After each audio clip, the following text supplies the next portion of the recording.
Vida Inteligente.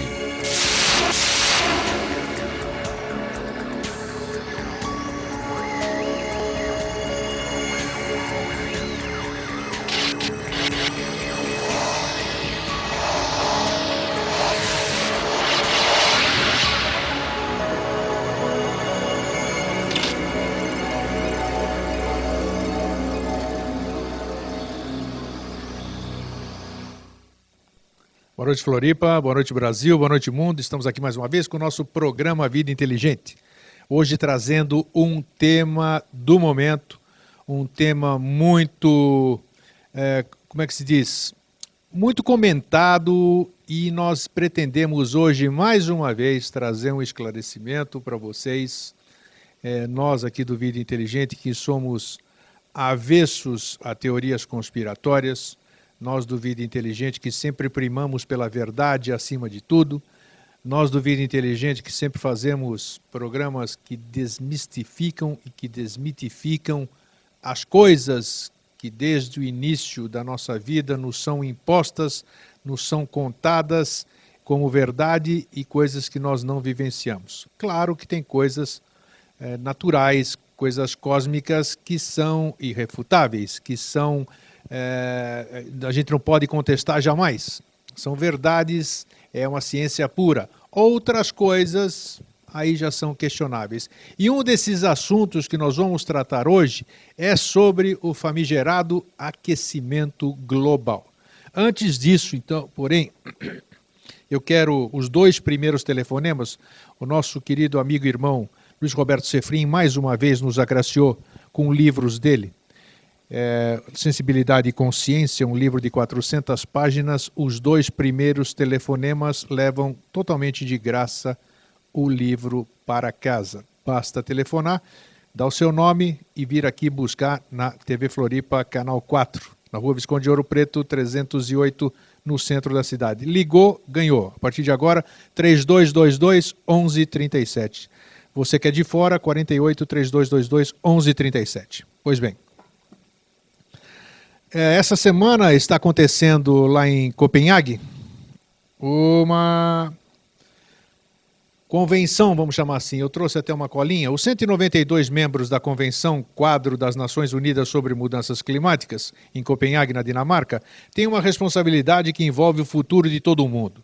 Firmar um acordo convincente capaz de reduzir as emissões de gases causadores de efeito estufa, principais responsáveis pelas alterações do clima global, entre as quais o superaquecimento do planeta. Nós vamos falar já exatamente sobre isso.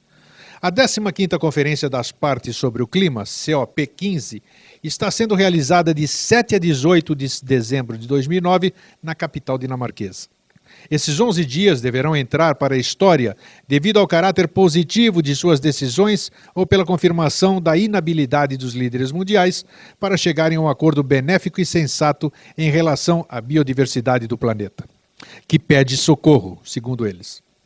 Caso haja um acerto, as novas metas devem entrar em vigor depois de 2012, e nós vamos sobreviver a 2012, quando expira a primeira fase do protocolo de Kyoto. Sobram motivos para que as atenções de todos os países estejam voltadas para a COP15, agora em dezembro, que está sendo realizada. O painel intergovernamental sobre mudança climática apontou que a temperatura da Terra está mais quente cerca de 0,7 graus Celsius desde a Revolução Industrial. A instituição, formada por 2.500 cientistas de diversas nações, prevê que o planeta estará pelo menos 1,8 graus Celsius mais aquecido até o final deste século. Mas as oscilações dessa projeção irão variar de acordo com as medidas tomadas por cada país. Então, quando eu vi essa notícia e aproveitando esta conferência de 192 países falando sobre o clima, resolvi convidar mais uma vez o nosso nobre amigo e colega, professor Paulo Araújo Duarte, ex-professor de Geociências da Universidade Federal de Santa Catarina por décadas, ex-diretor do Planetário também da Universidade Federal de Santa Catarina e também astrônomo. Então, de clima, o professor Paulo Araújo Duarte conhece muito. Já vou apresentá-lo e antes vou dizer mais uma coisa. Eu sempre falo muito no começo, né? Mas é assim, pelo menos eu desabafo e depois eu fico mais calminho. Quando eu trouxe o professor Paulo numa vez anterior, e nós falamos também sobre mudanças climáticas, algumas pessoas me contestaram, falaram: quem são vocês para ficarem falando essas coisas, quando o mundo inteiro, todos esses cientistas, ficam falando que é exatamente diferente do que vocês fazem. Então, hoje nós vamos dar essas razões. Quem somos nós para estarmos falando isso e por que nós estamos falando isso? Nós sempre aqui no Vida Inteligente mostramos ambos os lados da moeda, nunca um lado apenas. E isso não quer dizer também que nós aqui sejamos os donos da verdade, em hipótese alguma. Quem decide o que faz, quem define a sua verdade, quem faz essa peneira é você, telespectador. Boa noite, professor Paulo, prazer tê-lo mais uma vez aqui no nosso programa. Tá bom.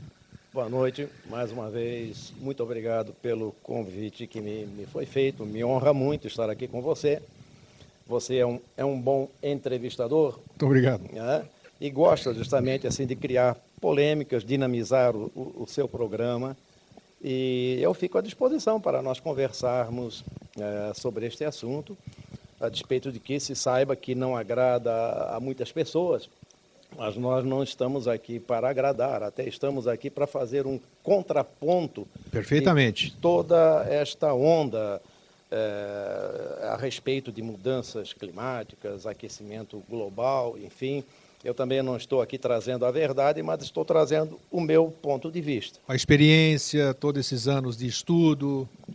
Exatamente. Inclusive, não é, esse tempo todo que eu trabalhei como professor, foram 40 anos até me aposentar em 2005 na Universidade Federal.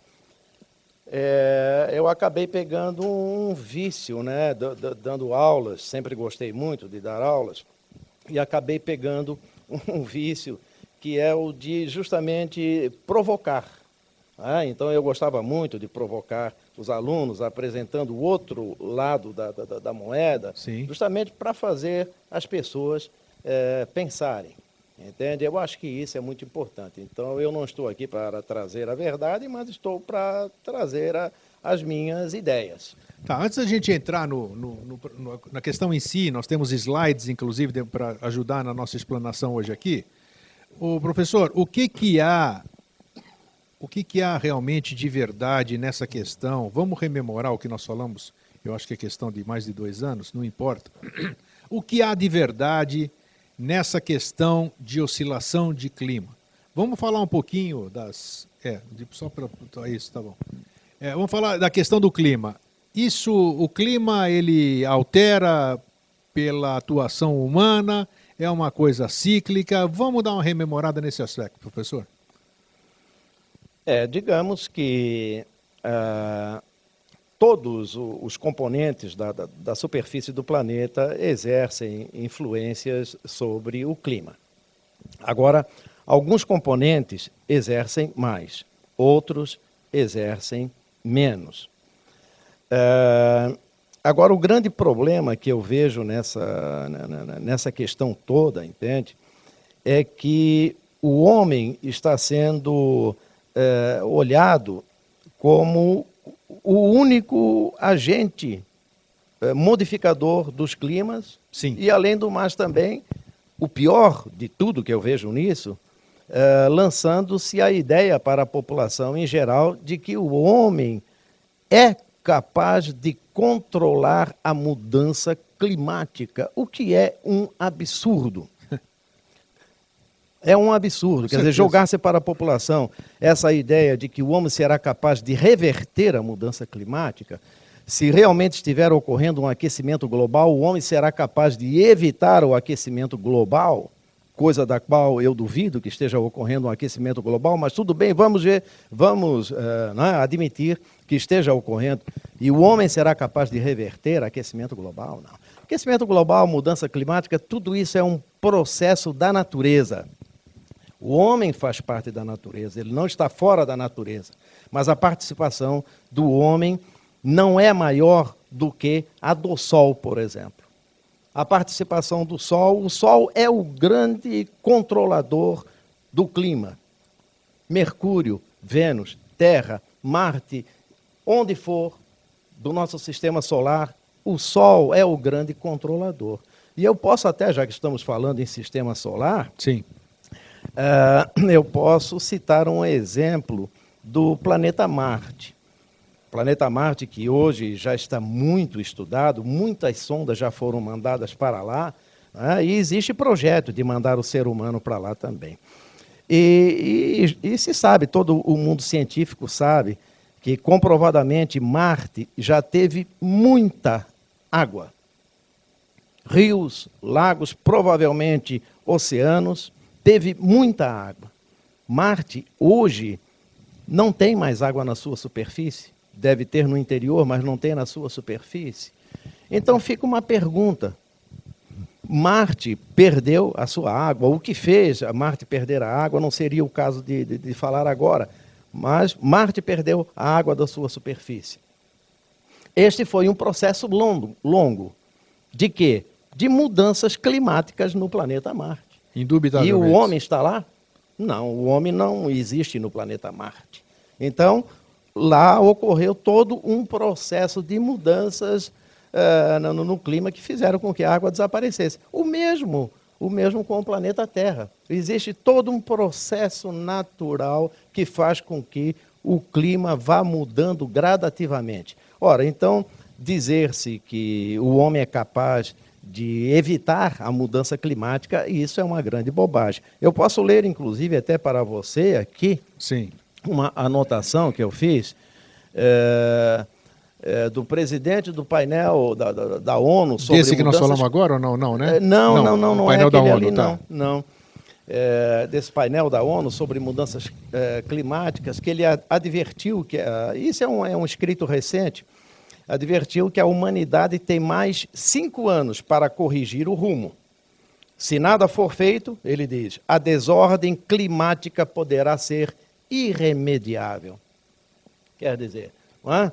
Dizer uma coisa dessas assim, Greenpeace, por exemplo, eu peguei aqui uma placa dessa instituição, né, ambientalista, sim, que diz assim, você pode ajudar a salvar o planeta Terra das mudanças climáticas. Quem? Eu? Você? O telespectador? O Greenpeace? Salvar a Terra das mudanças climáticas? Mudança climática no planeta Terra sempre ocorreu, está ocorrendo e sempre vai ocorrer. Nós não vamos evitar isso aí. O homem não tem essa capacidade, mesmo com toda a ciência, com toda a tecnologia, não tem essa capacidade de mudar mudança climática alguma. O que nós precisamos, isto sim, é admitir que existe mudança climática? Existe.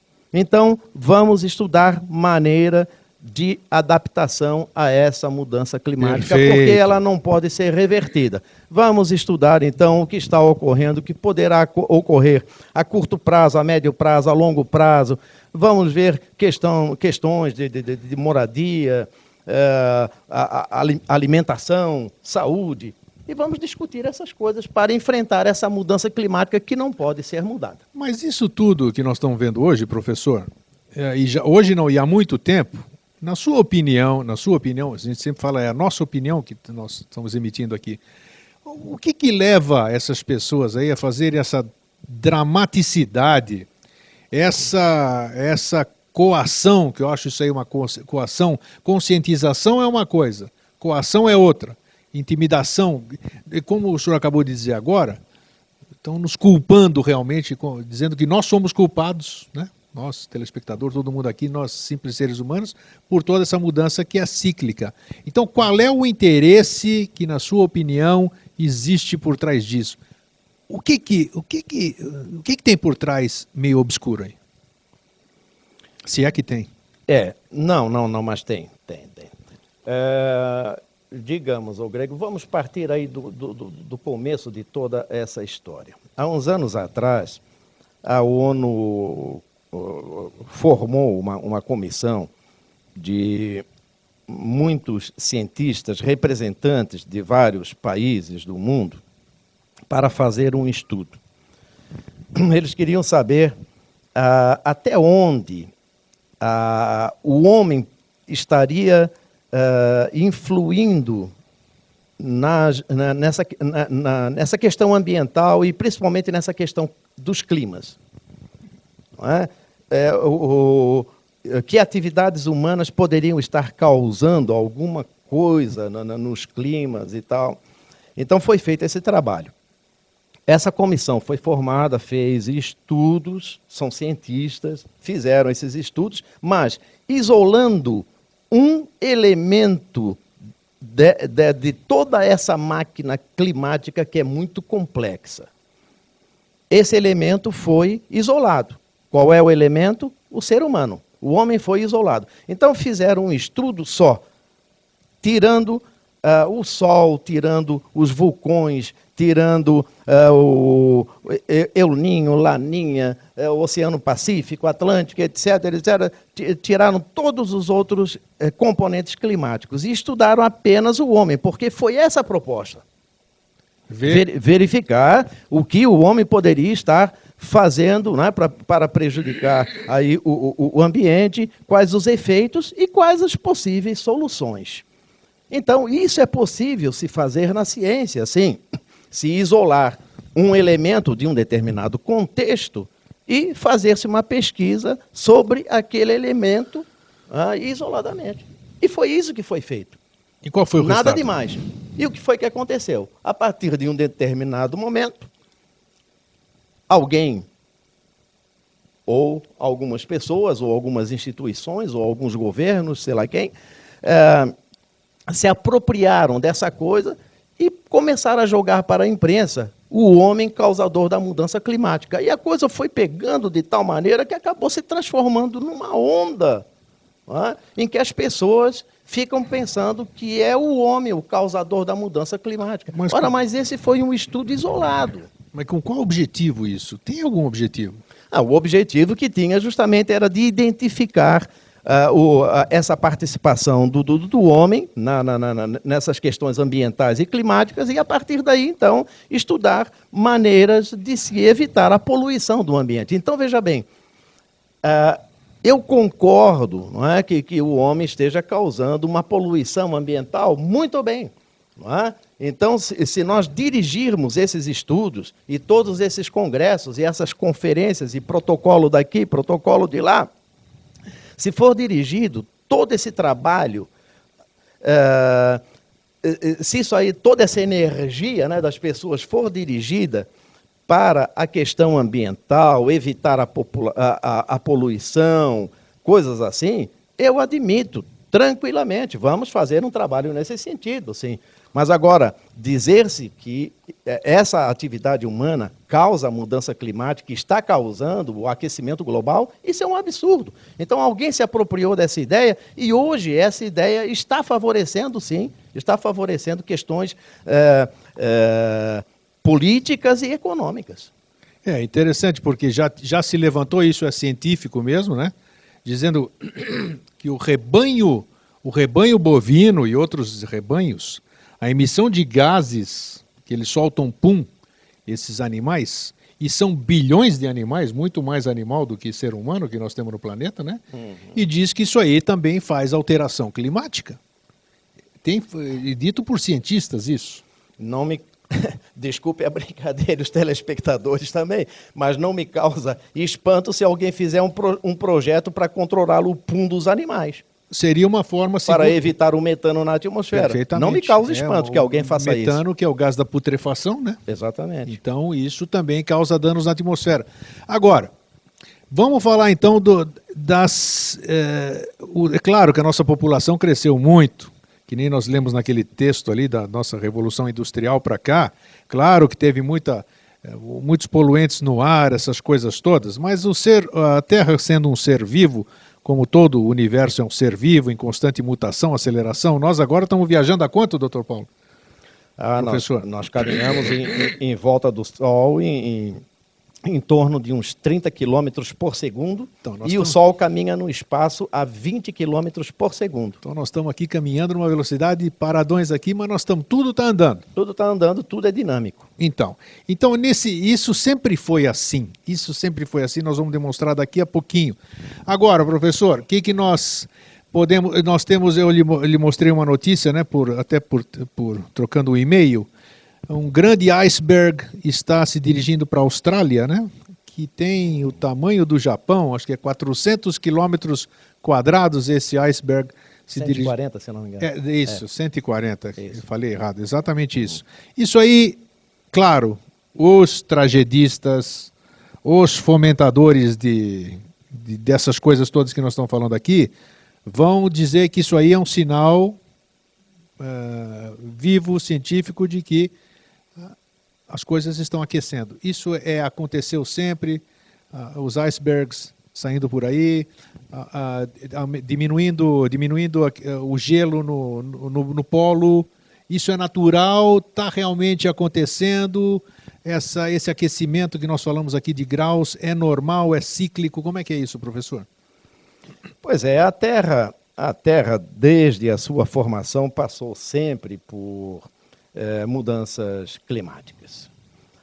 O clima nunca foi uniforme, e essa é uma ideia, infelizmente, errônea, que se passa para toda a população, como se o clima tivesse sido, até agora, uniforme, bonito, certinho, tudo ok, e de repente o homem entrou e começou a bagunçar tudo. Isso na minha juventude, eu posso dizer que a gente sabia o dia que ia chover, o dia que era inverno, verão era verão, e realmente no nosso tempo, nós temos praticamente a mesma idade, realmente no nosso tempo nós tínhamos mais segurança na questão climática, não tínhamos, professor?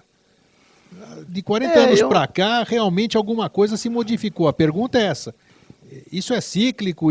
Qual é a interferência humana? Como o senhor vê esse aspecto aqui? É cíclico. O que acontece hoje em dia, veja bem, é que nós temos uma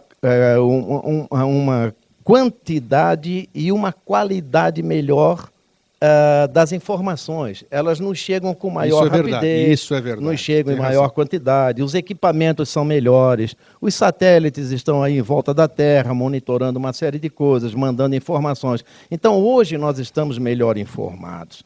Então, eu, como manezinho, por exemplo, aqui da ilha, acredito que, como muitos outros manezinhos, nós sempre falamos, o manezinho mais do interior diz que é o vento suli.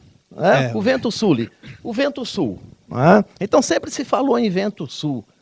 Agora, hoje em dia, por causa da tecnologia, satélites, uma série de estudos e tal, então tivemos aí, agora é chamado, como é que se diz? Agora me fugiu o termo deste furacão que ocorreu por aqui. É o ciclone extratropical. Exatamente. Quer dizer, do vento sul passamos para o ciclone extratropical. Claro, porque a ciência avança, melhora os seus equipamentos, a ciência é pródiga também, em dar nomes, em fazer classificações, etc., etc., né? Entrar em maiores detalhes.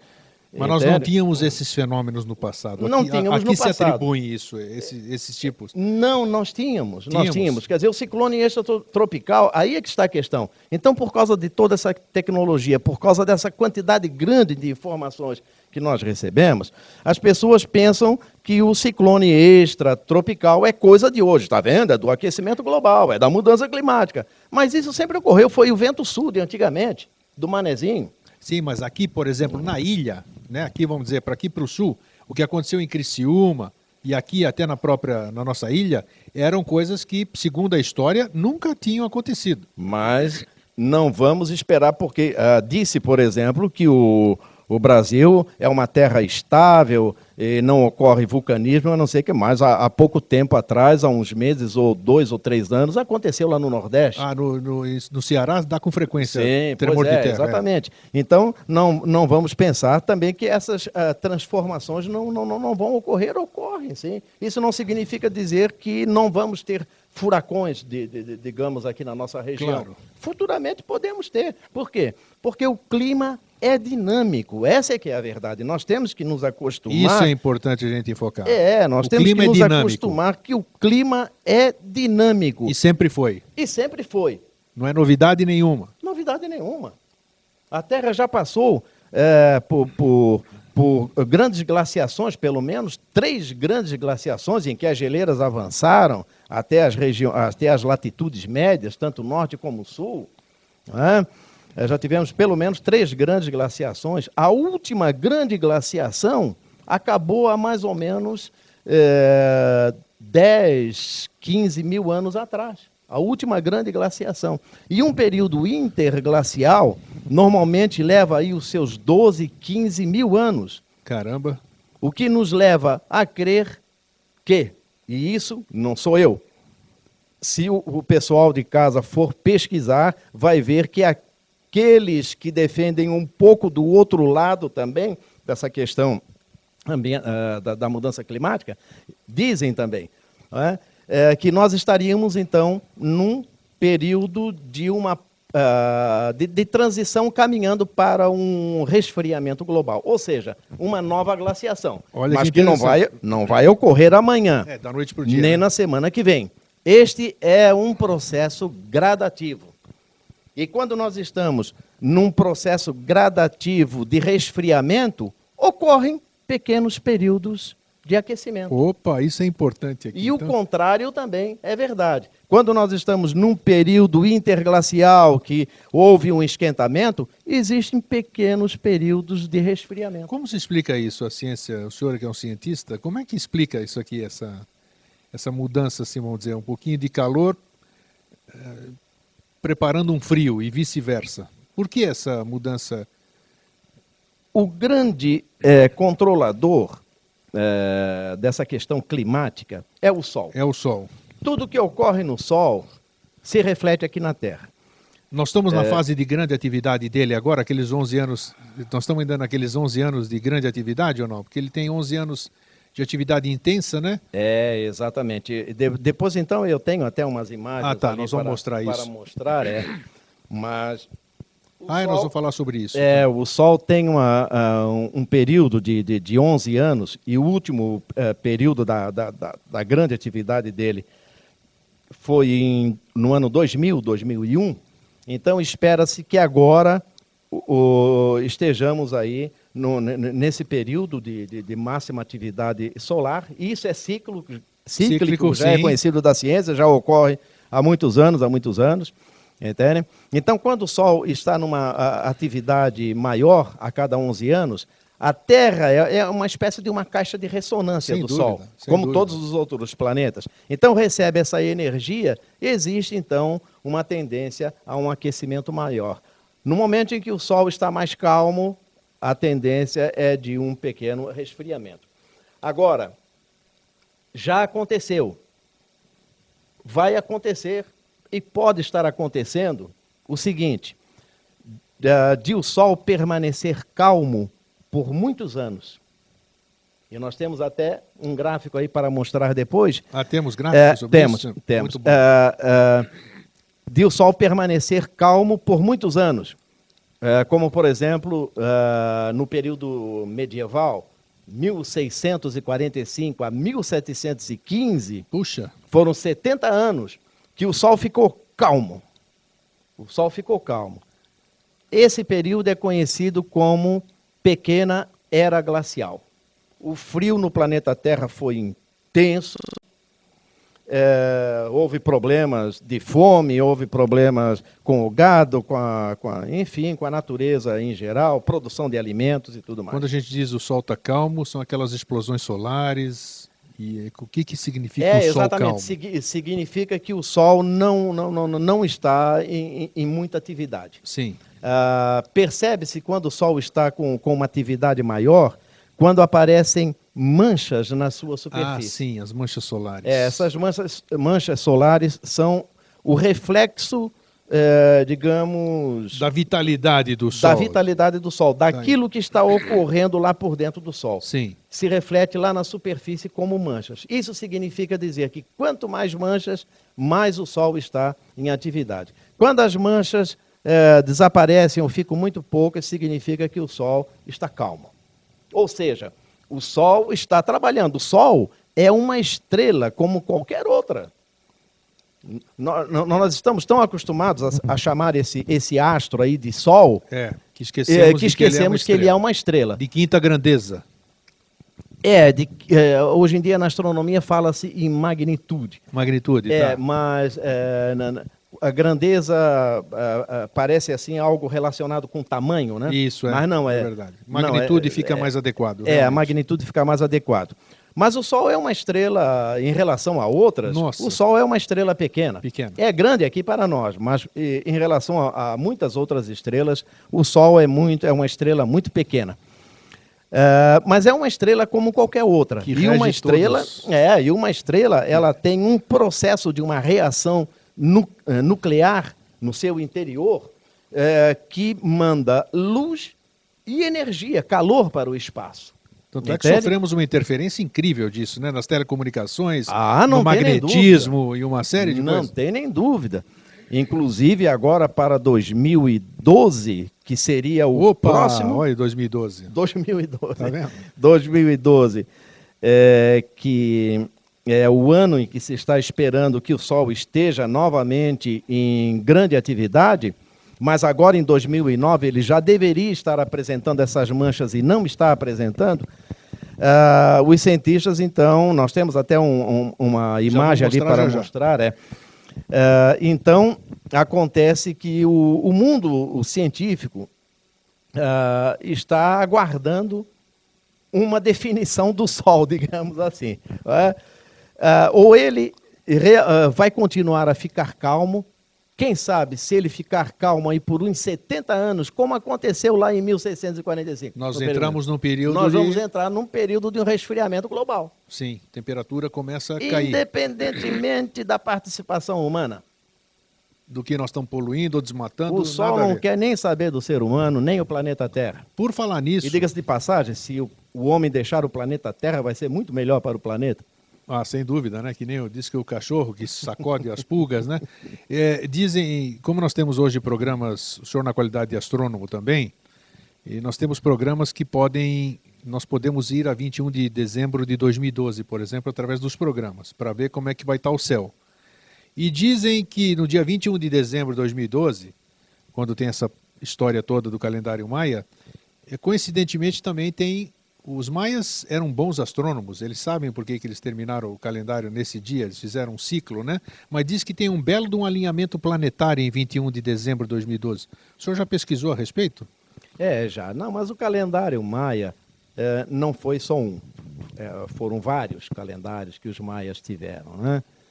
E a previsão de o término de um ciclo, não é? Isto. Em 21 de dezembro de 2012, não quer significar necessariamente, pelo calendário maia, que seja uma catástrofe. Claro que não. Veja você, agora nós vamos terminar o ano, dia 31 de dezembro, né? Sim.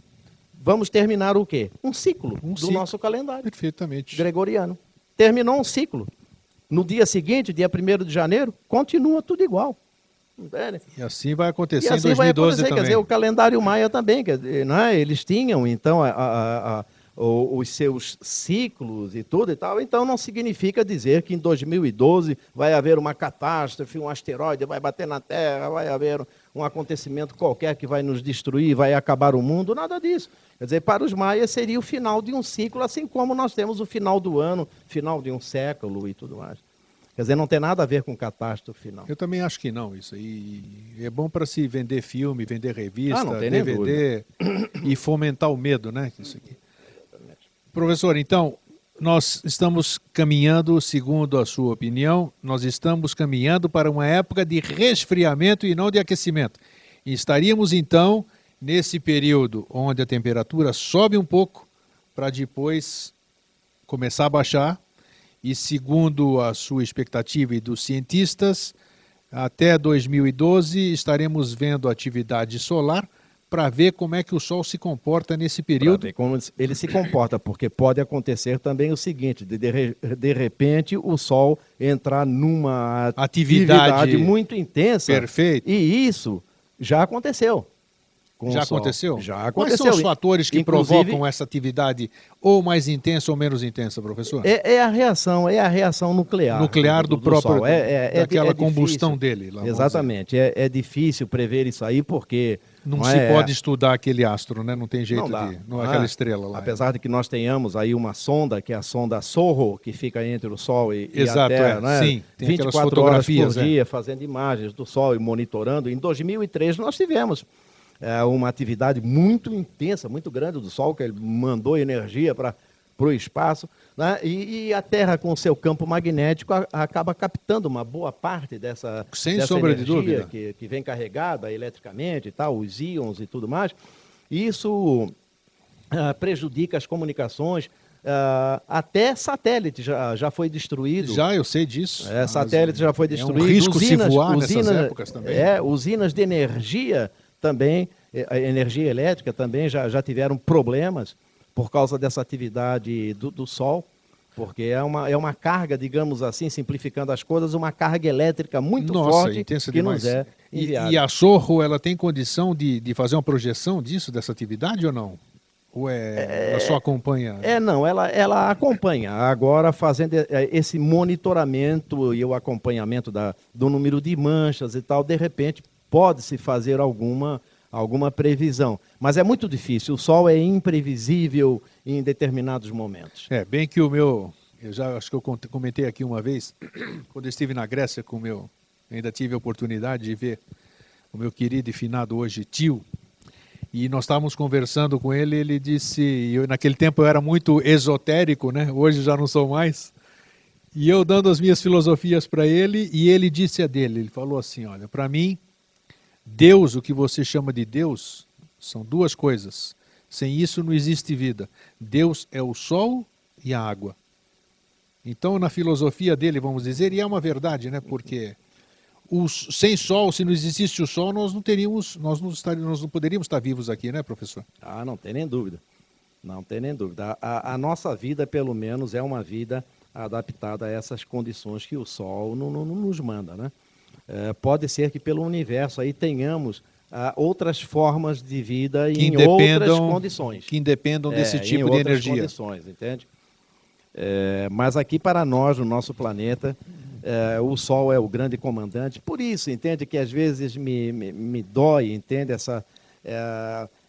essa coisa que eu chamo de onda do aquecimento global. Eu fico muito apreensivo. É um modismo, não é? É um modismo, não é? Eu digo onda porque se trata de um modismo. E o modismo seria o quê? Seria quando você tem uma ideia e, de repente, aquela ideia começa a se avolumar, pessoas começam a se avolumar em torno dessa ideia e, de repente, todos começam a pensar numa só direção.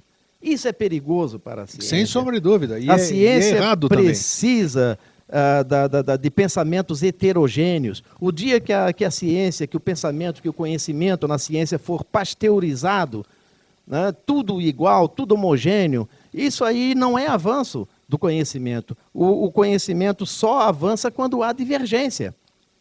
Eu concordo. E a questão do sol, isso aqui, o aquecimento, não vai determinar se nós vamos sobreviver mais ou menos. Nós vamos sobreviver mais ou menos se nós começarmos a cuidar de saúde, né, professor? Começar a cuidar da fome no planeta, isso sim, que não tem nada a ver com aquecimento, não, é sem vergonhice mesmo dos governos, de não alocarem recursos para as zonas pobres, ficam gastando dinheiro com coisas erradas. Não estamos aqui para falar disso, né?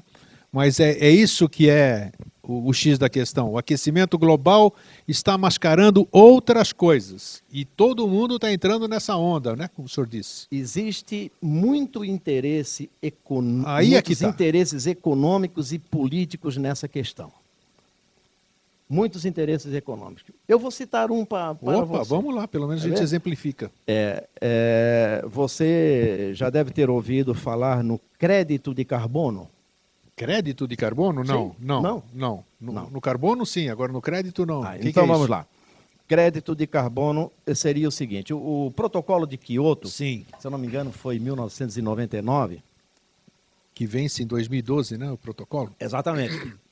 Por isso, essa conferência lá em Copenhague, agora justamente para pegar, né, buscar aí um substituto para o protocolo de Kyoto, mas já começou mal. Já. Porque vazou um documento da comissão da própria Dinamarca, e aí os países pobres não gostaram deste documento e ficaram sabendo com antecedência, antes da reunião começar, da conferência começar, e está uma briga lá. Países ricos e países pobres se brigando. Tanto é que nós só tem 192 representantes e o número de países no planeta é quase o dobro disso. Então, Greg, eu falava, não é, a respeito do crédito de carbono. Então, quer ver como é que funciona a coisa? O próprio protocolo de Kyoto estabeleceu isso aí. É o seguinte, foi estabelecida uma cota para que os países, digamos assim, um limite de emissão do carbono para sim. a atmosfera. Sim. Houve um limite. Se eu não me engano, 5% do que era emitido em 1990, uma coisa assim. Que a América não aderiu. Então é um limite, tá certo? Então acontece o seguinte, alguns países pobres ou emergentes, né, eles não conseguem chegar nessa cota, ou seja, ficam abaixo dessa cota, não estão poluindo. Por outro lado, existem países industrializados que ultrapassam essa cota. Claro. Então, o que existe? Existe um mercado internacional, uma espécie de bolsa de valores, que se chama de crédito de carbono, que eu até anotei um nome. Entendi, aqui, para mim... eu posso gastar mais porque o meu vizinho gasta menos. Exato. Aí existe uma bolsa de valores que o país que gasta mais compra os créditos do país que não gastou. O que é isso? O que é isso? É um absurdo. Uma tonelada de carbono jogada na atmosfera corresponde a 1 crédito de carbono. Sim. E existem outros gases que são mais poluidores, como o caso do metano, por exemplo. Eu lembro do metano, que equivale a 21 créditos do carbono. E isso representa também créditos para a economia daquele país que está... Sim, exatamente. Né? Que é isso? Então, isso significa o quê? Os críticos do aquecimento global criticam este processo, por quê? Porque deu-se aos países industrializados o direito de continuar poluindo. Poluindo, sim, porque o outro não polui tanto, então ele tem... Se ele Claro, porque aí ele compra os créditos daquele que não polui tanto. Eu não sabia, tanto. confesso que eu não sabia disso. Exato. Vivendo e esse e é um aprendendo. mercado fortíssimo. Com certeza. Existe, esse é um fator, né? Deve existir outros, N outros, né? Inclusive as bolsas voluntárias, ou seja, aqueles países que não assinaram o protocolo de Quioto, podem agenciar, digamos assim, intermediar essa negociação. Infelizmente é assim. O mundo... Uma das bolsas mais famosas nos Estados Unidos e talvez no mundo é a Bolsa do Clima de Chicago. Quem quiser pode pesquisar na internet, que vai ver, está lá o site da Bolsa do Clima de Chicago. E os países, inclusive poluidores, podem até comprar crédito dos menos poluidores pela internet. Que é isso? Eu não sabia disso, eu fiquei sabendo agora e você também acredita que sim. Agora eu pergunto para você, né? Vamos preparar os slides aí que nós já vamos começar a passar? Já? Os países industrializados têm algum interesse em reduzir as suas cotas de poluição? Tem nada, não tem. O próprio Bush, no final do seu mandato, disse que os Estados Unidos só iria começar a diminuir a emissão de carbono a partir de 2025. Então, isto soa o seguinte, é o domínio dos países ricos sobre os países pobres. Sem dúvida. Quer dizer, país pobre não pode se industrializar, que é para não poluir. Também não pode ter energia nuclear, né? Só o país rico que pode ter, né? Exatamente. E o país rico pode continuar poluindo. Perfeito. E comprando os créditos do mais pobre. Faço o que eu faço, mas não faço o que eu digo. Como é que é? Alguma coisa assim. Então, é um jogo de poder. Entende? Então, essa coisa do aquecimento global e da mudança climática está sendo usada por todo esse esquema de interesses. Foi bom esse esclarecimento. Vamos colocar o primeiro slide para a gente ir discutindo, debatendo aqui a sequência, que vai ficar bem clara essa questão de se nós estamos no aquecimento ou se nós estamos... Está aqui. Isso aí vamos lá, professor, vamos comentar. Podemos ir adiante. Isso aí seria o título, né, da nossa conversa. O outro lado da onda do aquecimento global. Vamos lá para o próximo. Nós estamos vendo aí um gráfico que mostra essa linha que aparece em vermelho, seria a vida do nosso planeta, o tempo de existência de nosso planeta Terra de 4 bilhões e meio de anos. E lá, no cantinho, na pontinha, tem uma seta indicando aquele pequeno trecho que aparece ali esbranquiçado em amarelo. Aquilo ali é o tempo que o homem está na face do nosso planeta.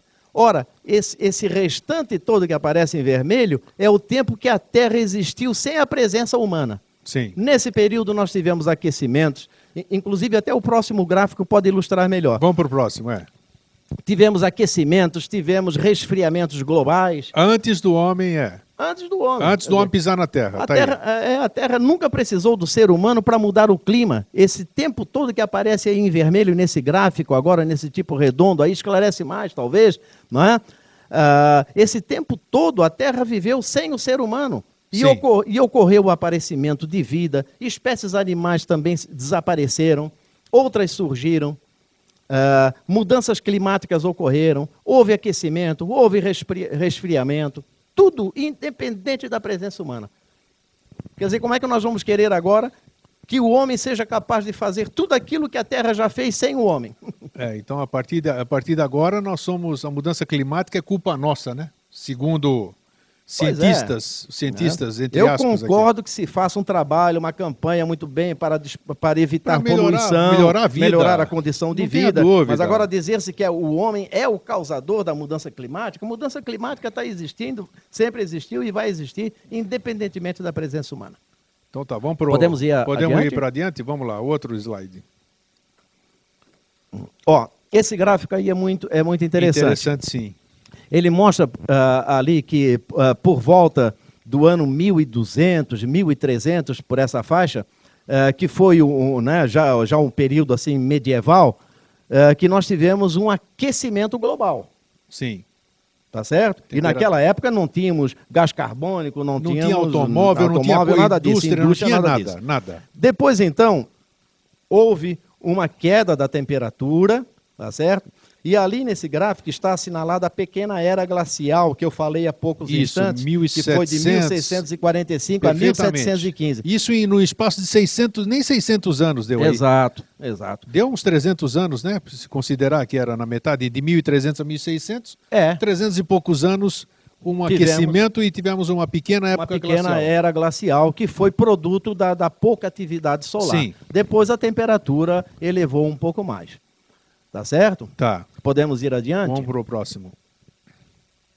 Esse gráfico mostra os picos do Sol, e inclusive aquela parte mais baixa que aparece à esquerda, que Sim. provavelmente lá no vídeo, na televisão do nosso telespectador está em azul. Sim. É esse período que eu falo dessa pequena era glacial. Foi frio o clima então, na Terra. Veja ali, cada pico desse no gráfico corresponde ao máximo de atividade solar, que ocorreu em 2000, que vai ocorrer em 2012 provavelmente. Então esse gráfico refere-se à atividade solar. A atividade solar. Cada pico desse aí é um máximo de atividade solar.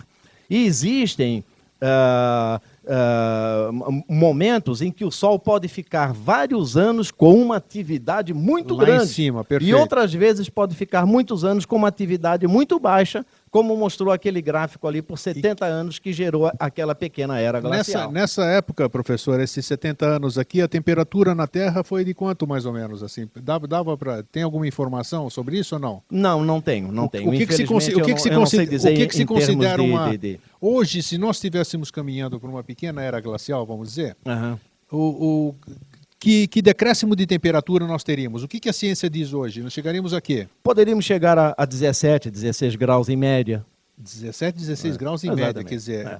Apesar de que seja muito difícil, entende, falar em média do planeta Terra. Sim, porque são as estações, porque nós temos cada um... muitas diferenças. Hemisfério norte tem mais terras do que águas, hemisfério sul tem mais água do que terra. Tá, mas cairia muito a temperatura. Sim, poderia cair, digamos aí uns 5 graus. 5 graus de queda de temperatura. É muita coisa. E presta atenção, nós estamos falando, isso é importante, 5 graus em termos de temperatura é grau pra caramba, né? Não tem nem dúvida. Se considerarmos a média. Puxa vida. Se considerarmos a média.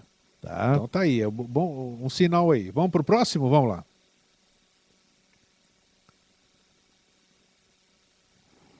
Aí nós temos, que nós estávamos falando do Sol, né? Em março de 2001, essa aí é uma imagem do Sol com algumas manchas. Sim. Ok? Pode passar para o próximo. Março de 2001. Março de 2001, que foi o ano do último pico das atividades do Sol. Isso, onde teve muito. Em 2003, manchas. Olha, em outubro de 2003, já não tem muita mancha. Exatamente, mas tinha manchas.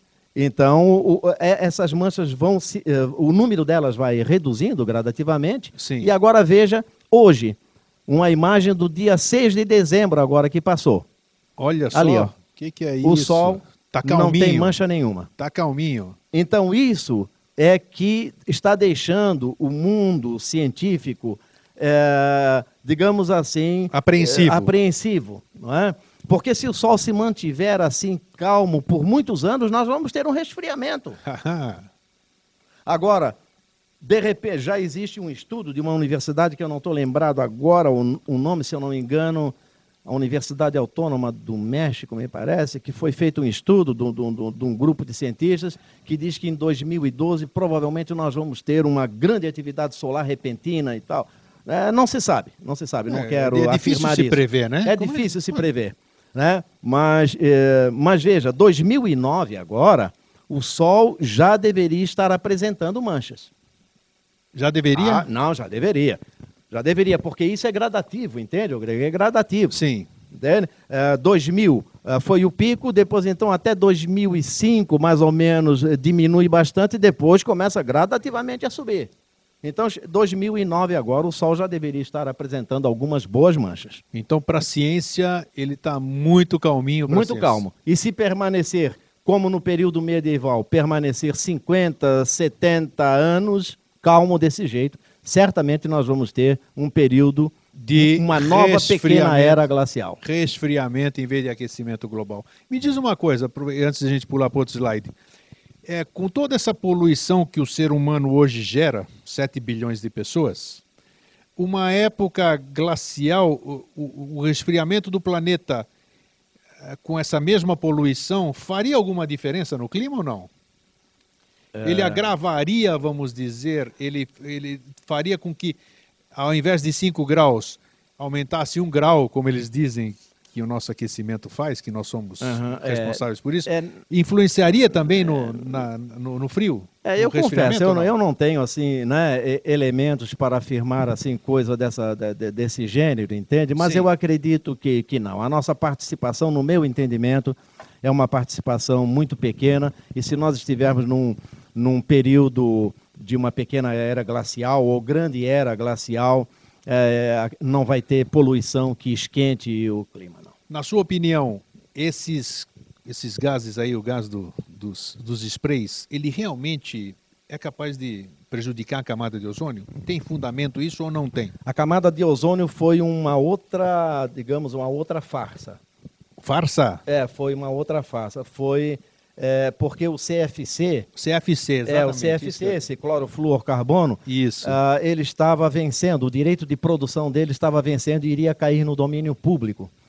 Então, o que aconteceu é que a Inglaterra e os outros países do bloco dos ricos, né, convocou os demais países, inclusive os países emergentes e mais pobres e tudo, para participar de uma comissão ou de um estudo em Montreal, no Canadá, que foi chamado Protocolo de Montreal, porque aí então o CFC não seria mais produzido. Ou seja, os ricos fizeram com que os países pobres que poderiam começar a produzir o CFC não pudessem mais produzir. E eles, os ricos, passaram a produzir outros gases e aí então continuou tudo como era antes no quartel de Abrantes. O que provocou então, bela mutreta, que é o termo certo, o que provocou então esse buraco na camada de ozônio?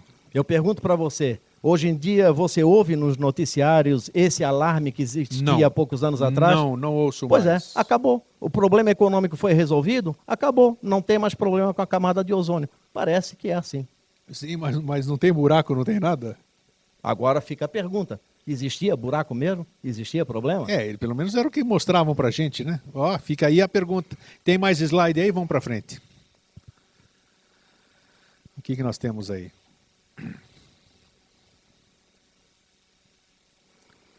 Isso aí é interessante. Isso é bom, tem razão. O humor da imprensa e dos cientistas varia de acordo com o momento. Pode passar o próximo slide, vamos ver. Presta atenção, isso aí é bastante interessante. O humor da imprensa e dos cientistas varia de acordo com o momento. Então veja aí, esse aí é o jornal O Estado de São Paulo, de 1974, que diz assim, que os invernos serão cada vez mais frios está falando numa nova era glacial. 1974, hein? 1974, exatamente. Tá aí. Tá certo? Isso que dizia o jornal O Estado de São O Paulo. estado de São Paulo. Que os invernos serão cada vez mais Cada frios. vez piores em 1974. Vamos ver o próximo. 35 anos atrás. Exatamente. Vamos lá, o próximo slide. É de uma revista Newsweek.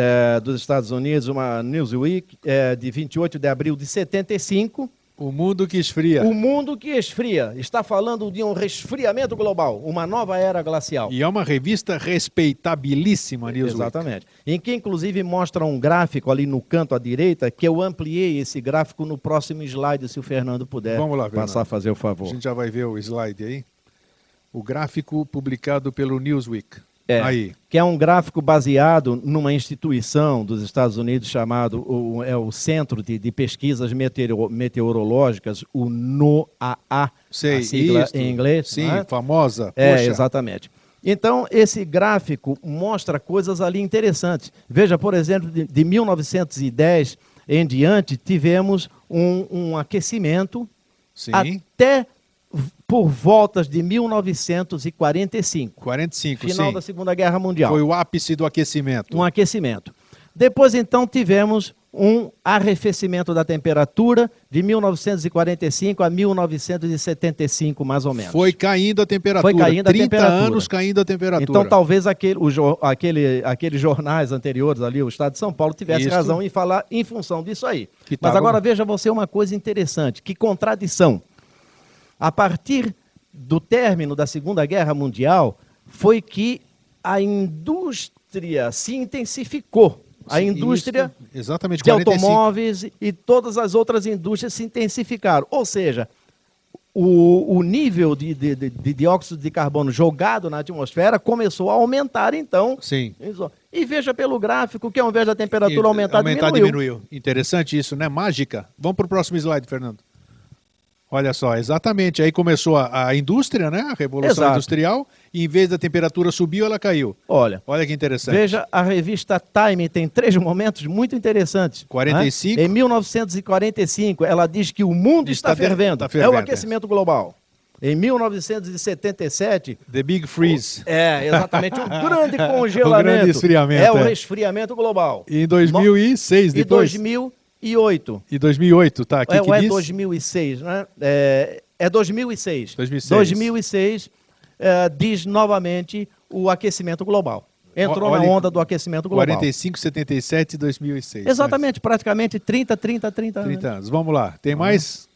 Vamos acreditar em quem? Ah, sei lá. Ó, e agora o mundo vai acabar. Revista o mundo Época. vai acabar, revista Época, falando do aquecimento global. Então essas coisas aí deixam as pessoas alarmadas. Porque vende, isso aí vende. Isso aí vende, exatamente. Claro, então isso são aí. documentários, está aí o Al Gore, o ex-vice, não é, presidente dos Estados Unidos, com aquele seu documentário. Exatamente. E, enfim, revistas, livros. Vamos lá, outro, Fernando. Tem mais? Tá Aí, aqui. ó, a cerveja do aquecimento global. Essa é uma cerveja, me parece Greenland. originalmente inglesa, mas essa aí é a fábrica dinamarquesa. E qual é a propaganda dessa cerveja? Ela diz assim, que é a cerveja fabricada com a água mais pura do mundo. Você sabe qual é essa água? É a água proveniente dos icebergs. Ah, sim, diz que estão derretendo ali. É, exatamente. Então eles dizem que não estão quebrando as geleiras, eles estão aproveitando só os icebergs e estão aproveitando este gelo, porque é um gelo aí talvez de 6.000, 8.000 anos, então ele está preservado de toda a poluição.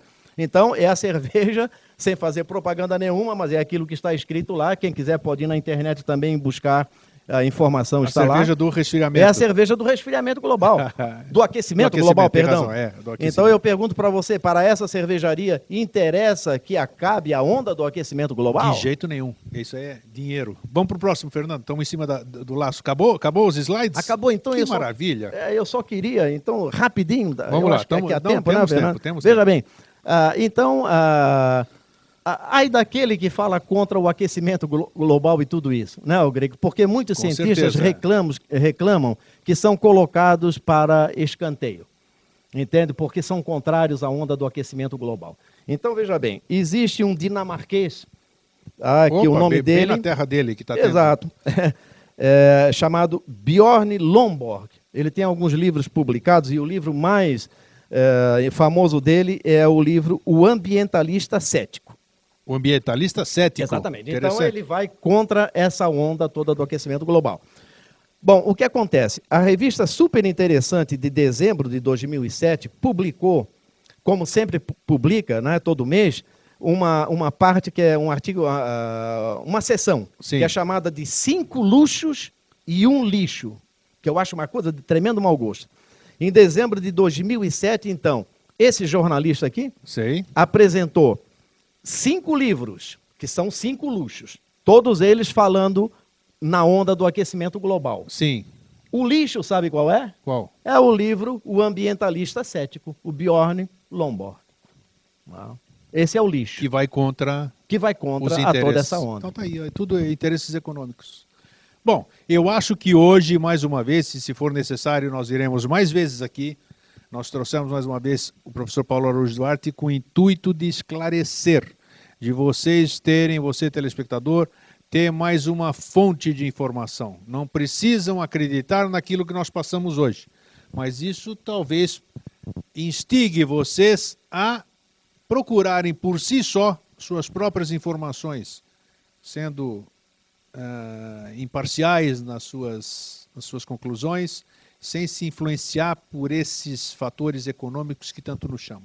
Então, professor, muito obrigado mais uma vez. Ok, agradeço, também fico à disposição. Isso. Você tem um site, né, professor? Qual é o endereço do seu site? Ih, companheiro, agora... Pegou? Esqueci. Então, qualquer coisa você escreve pro Vida Inteligente, vidainteligente@gmail.com e nós repassamos a sua pergunta, a sua indagação para o professor Paulo Duarte. Então, obrigado, doutor Paulo. Um grande abraço para você e até sempre.